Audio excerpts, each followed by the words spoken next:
हाँ dxy is equal to 0 1। अच्छा ये कोई बात नहीं है, आप कुछ भी मान सकते हो, है ना। लेकिन फिर जैसे भी आप लिखे ना डिफिनेशन इसका, डिस्क्रिप्टर में क्वेश्चन दिया था ना, तो क्या उसमें x is not equal to y था। कंफर्म कर लीजिए, जैसा होगा वैसे लिखेंगे x is equal to y। इसमें कोई दिक्कत नहीं होता कि आप नॉट इक्वल टू मानिए, लेकिन एक ही तरह मानिए चलिए, कोई दिक्कत नहीं। x is equal to y, ऊपर इक्वल टू y पे 0, इक्वल टू y पे 0, इक्वल टू y पे 0 और नॉट इक्वल टू पे 1, नॉट इक्वल टू पे 1। ठीक है, यही ऐसा याद करने का। देखो इसको याद भी कर सकते हैं। मान लीजिए कंफ्यूजन है कि किस पर 0 है, इक्वल टू पे y पे कि नॉट इक्वल टू y पे। जैसे यूजुअल मैट्रिक्स में क्या होता है, मॉड x माइनस y, तो खाली x माइनस y दिमाग में रखो आप, खाली x माइनस y दिमाग में रखो। अब x माइनस y का वैल्यू 0 कब होगा, जब x बराबर y होगा। बात समझ आ रही है, तो बस x बराबर y को 0 कर दीजिएगा, उस बार 1 आपका दूसरा केस 1 कर दीजिएगा। ऐसा नहीं कि मैं वहाँ 1 ही लिखूँ, मैं 2 3 कुछ भी लिख सकता हूँ यहाँ।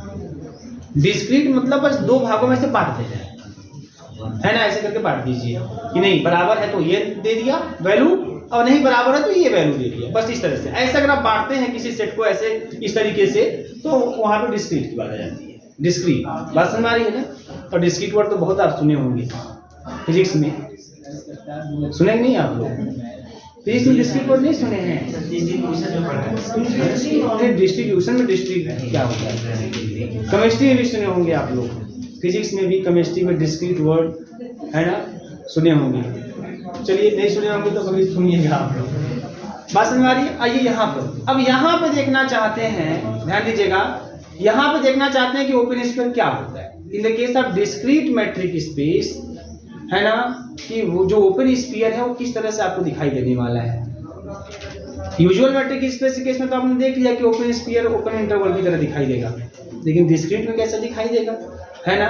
ये इंपॉर्टेंट नहीं है, ये चीज बता दूं आप लोगों को, ये इंपॉर्टेंट रिटर्न के लिए नहीं है, एमसीक्यू के लिए कुछ हो सकता है। हाँ, एमसीक्यू के लिए कुछ भी हो सकता है, ठीक है। कुछ इसलिए एमसीक्यू पे वही बोल रहे हैं, आपको छोटी छोटी बातों पे ध्यान देनी है, कहीं से भी कुछ भी बना के दे सकता है, कोई बड़ी बात। क्योंकि एक दो क्वेश्चन 10-20 क्वेश्चन तो है नहीं कि 15-16 क्वेश्चन है, तो ये होगा कि आप 15-16 क्वेश्चन है तो बढ़िया बढ़िया क्वेश्चन उठा के देगा था। क्योंकि 15-16 सिलेक्ट करना तो अच्छे अच्छे लोग सिलेक्ट करें, बस समझ आ रही है। और जब जहाँ 75 सिलेक्ट करना है तो फिर वहाँ पे तो कुछ उसी में पूरा कबाड़ भी उठ जाएंगे, वही चीज़ें होंगी। बात समझ में आ रही है। चलो ध्यान दो। तो अब ओपन क्या सब हो गया, चलिए आज के लिए बस।